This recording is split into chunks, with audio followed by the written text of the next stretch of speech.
We opened a recording studio in 2020, and today we're gonna let you in on 6 things that no one told us before getting started.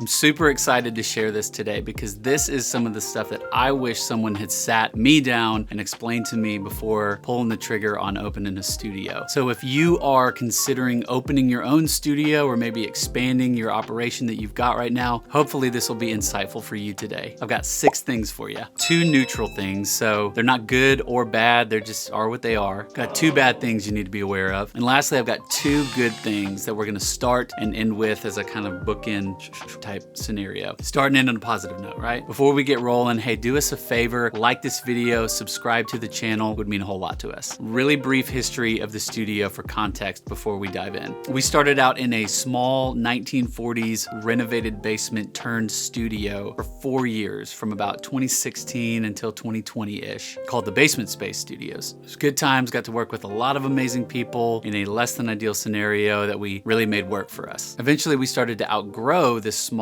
studio situation, and so we thought, hey, this has been pretty cool, seems to be working pretty well. We've got some space in the backyard. What if we just, I don't know, built a bigger and better studio back there? Gave that a shot. So we started exploring our options and ended up breaking ground on what would become Graybox in 2019, finished up construction in 2020. Anyone remember that lovely year? Since then, we have been blessed to host projects of all types, from big, large-scale video productions all the way to just your average small songwriting or music production session. So at the time of this video, we are in the middle of our 4th year as Graybox Nashville and our collective 8th year running studios in general. With all of that as preface and context, here is 6 things that no one told us about running a recording studio. Number 1, you'll get to work with insane musicians and talent. There are seriously few things more inspiring than watching a group of lights out session musicians get in a room together and bring a piece of music to life. This is especially true in Nashville, Tennessee, but honestly, every community has its fair share of talented musicians. The way that these men and women just get together and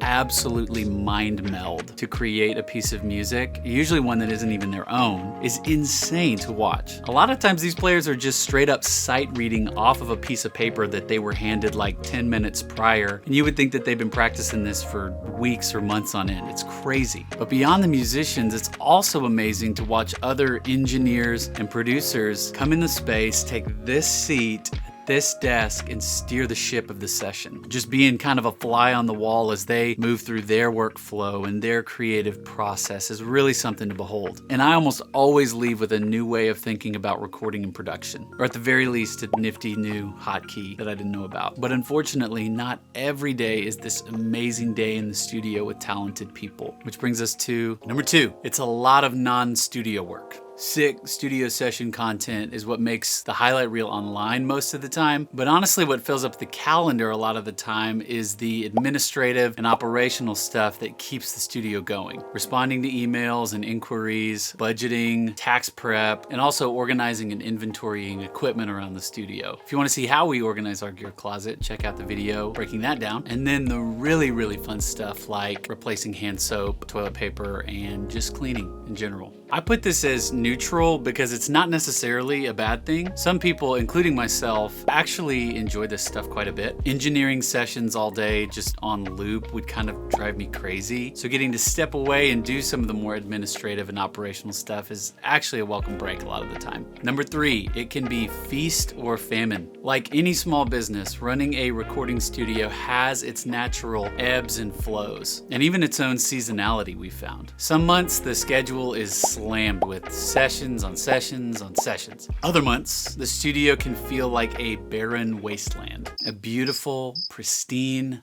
perfectly sound-treated wasteland, but a wasteland nonetheless. Even here in Nashville, Music City, believe it or not. With that being the case, good business practices are absolutely essential. Poor planning and financial mismanagement are some of the main reasons that small businesses fail, and running a recording studio is no different. Navigating the natural ebbs and flows of a business means having a plan and sticking to it. Good budgeting, Absolutely essential. I've learned this the hard way. In the booming months, choosing to grow your personal bank within your business rather than blowing the excess cash on that sexy piece of gear you've been eyeing for a while becomes extremely important. So when the bear months inevitably show up, you'll have what you need in order to weather the downturn, knowing that with a good plan and a little bit of patience, the good times will return. Okay, now on to some of the major bummers. Number 4, people will trash your studio and steal your stuff. Okay, so that's said a little dramatically, but it's true to a degree. 95% of the time, our clients have fantastic studio etiquette. Wrapping cables, zeroing out the outboard gear, breaking down stands, basically leaving stuff as close to how you found it as possible. But for that other 5% of the time, you'll walk back into the studio and what started out like this now looks like this. And this. And that's just kind of a bummer when people don't take care of your stuff and your space like you'd hope. And the stealing. Sheesh. Thieves out here, man.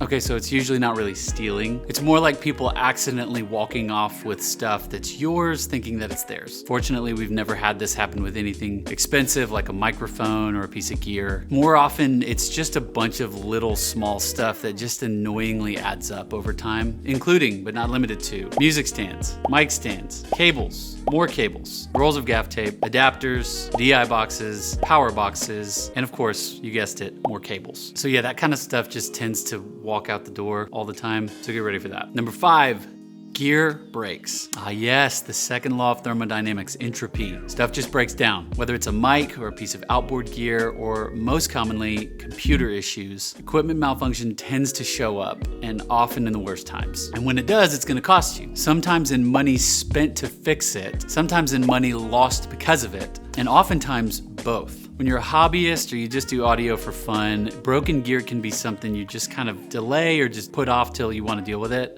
When you're running your studio as a business though, it usually needs to be dealt with pretty immediately. Recently, our Focusrite ISA 828, like 8-channel preamp, started having some issues, so I had to send that out for repair. While that was out, I had quite a few sessions that actually needed the channels that those preamps offered. So I had to rent a similar piece of gear to replace that in the meantime. In the end, the rental cost and the cost to fix the Focusrite was collectively 30% of what I paid for the piece of gear in the first place, which is not the fun way to spend money on gear, but you gotta do it. So that's the bad stuff, but let's end on a good note, because if you can handle the meh, neutral stuff and the bad stuff, the truth is, number 6, running a studio is the dream job. Having a studio space to call your own is a huge gift. To wake up every day, get to make music, mess with audio gear, and connect with people who love doing the same thing, that's a pretty sweet gig. More than that, watching other people inhabit and utilize the creative space that you've prepared to bring their ideas from concept into reality, it's an incredibly rewarding thing. Seriously, my favorite part of running Graybox is watching what other people do with it. If that sounds like a good gig to you, maybe running a studio is for you. If you don't yet run a studio, let us know in the comments were any of these things eye-opening or unexpected. If you do run a studio, what's something that you have learned over the years that wasn't on our list and no one told you before getting into all of this? Once again, if you enjoyed the video, help us out by giving a like and subscribing to the channel. Thanks again for hanging with us here at Graybox Nashville, and we'll see you next time.